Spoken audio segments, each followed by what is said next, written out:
Hello, my name is Deacon Dowd. I'm one of the 9 permanent deacons in the Diocese of Down and Connor. I am married to Pauline and I live and minister in the parish of the Holy Family in North Belfast. And my day job is I'm a religious education teacher in St Malachy's College. I'd like to thank Father Martin for inviting me to give this thought for today. My connections with St John's Parish go back a very long way. Canon Padraig Murphy, the former parish priest of St John's, was a very close and dear family friend, and as I was growing up he was only and simply Uncle Pod. And my wife Pauline indeed played in St John's folk group in the 70s, and on the day that the new St John's opened, we were actually only sitting a few feet away from one another. Who would have thought that all those years later we would have ended up together? One of my favourite television programmes is called A Question of Sport. And they used to have a round, I don't think they do it anymore, but they used to have a round called What Happened Next, where they showed a piece of sporting activity and then they would pause it just before something unusual or strange would happen. And the job of the teams was to suggest what that strange or unusual event might be.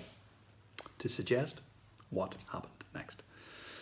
It strikes me that we at this moment are in a kind of a pause in our world and in our church. And perhaps we need to start thinking about that particular question. What happens next?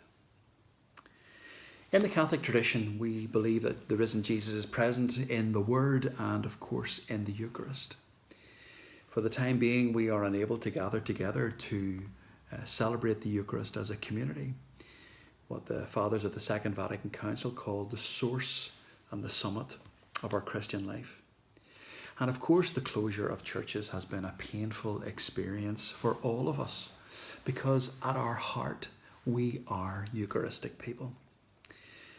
It's interesting to note how many people are actually every day watching the Mass on parish webcams. It's become very much a part of their daily routine, and large numbers of people are doing this.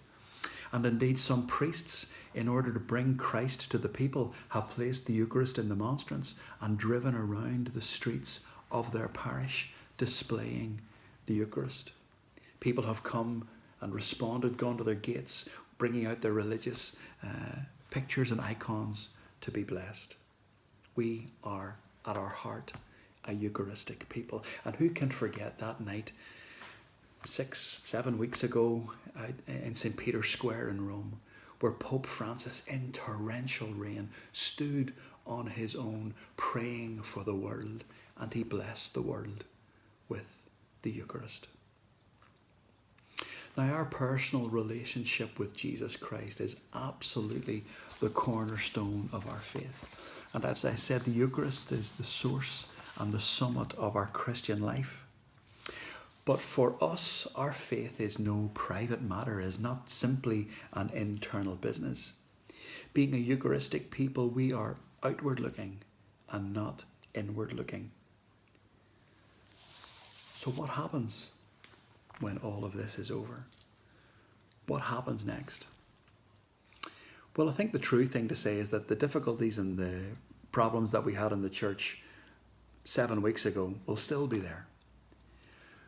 But I also think that the absence of the Eucharist will awaken a profound hunger for Christ. And this forced starvation may well lead us to a greater reverence and an understanding of our need for Holy Communion.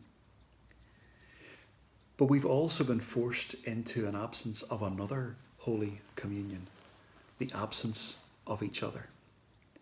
An absence that is no less painful or profound.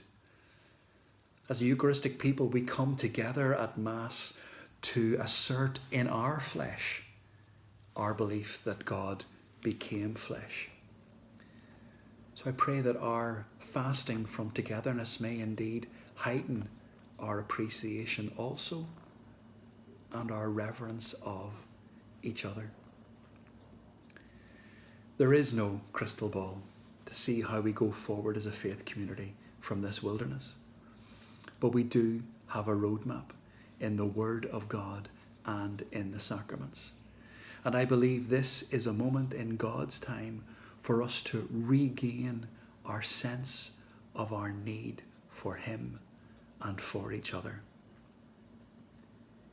If we do that, then some of the issues and difficulties that we have in our church may begin to find some solutions. But he is always a God of presence, not a God of absence. A God of embrace, not separation. A God not of the past, but a God of our collective future. May we be better for the pain, more loving for the lack, and more thankful for the pause. Amen.